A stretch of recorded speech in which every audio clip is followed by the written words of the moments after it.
वो खज़ाइन जो हज़ारों साल से मदफून थे,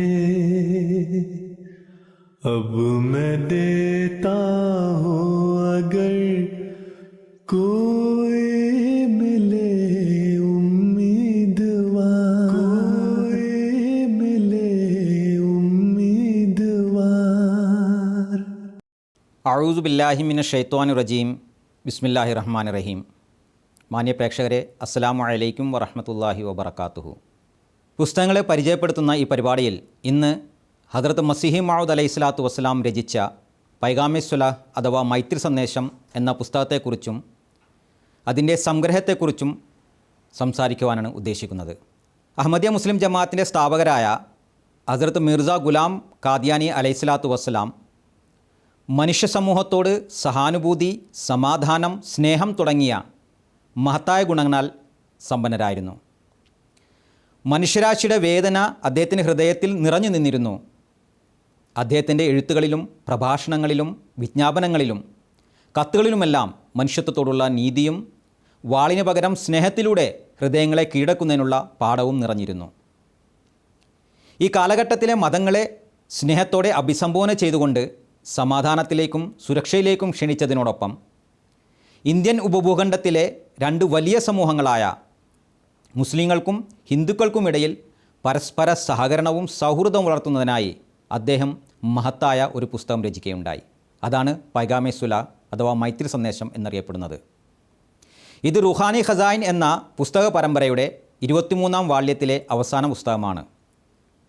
ഈ ഹ്രസ്വ പുസ്തകം അദ്ദേഹം തൻ്റെ വിയോഗത്തിന് 2 ദിവസം മുമ്പ് ലാഹോറിൽ താമസിക്കുമ്പോഴാണ് രചിച്ചത്.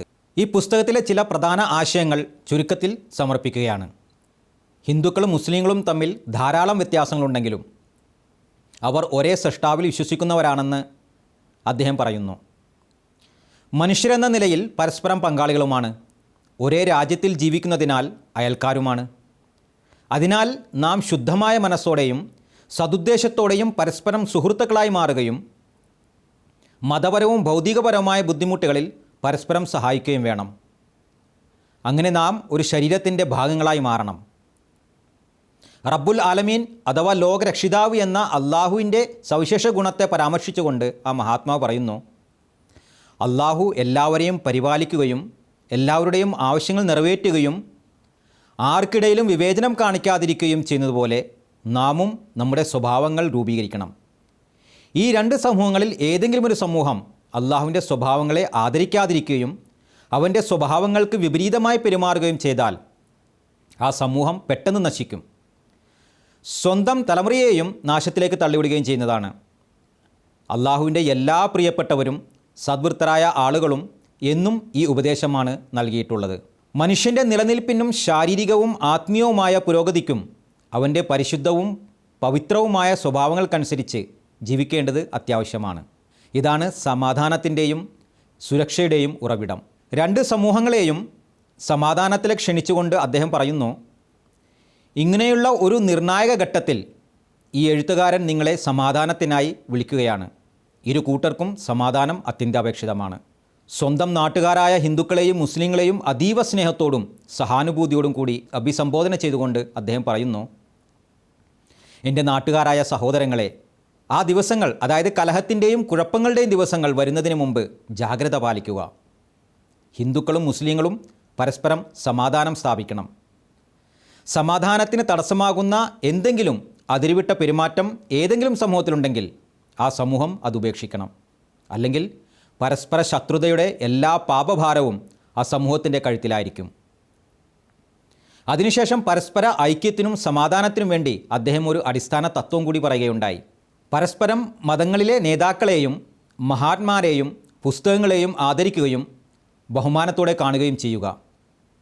ഈ സാഹചര്യത്തിൽ അദ്ദേഹം ശ്രീകൃഷ്ണ മഹാരാജിനെയും ഗുരു ബാബ നാനക്കിനെയും വളരെ പ്രശംസനീയമായ രീതിയിൽ അനുസ്മരിക്കുകയും അവരെ ബഹുമാനിക്കാനുള്ള പ്രോത്സാഹനം നൽകുകയും ചെയ്തു.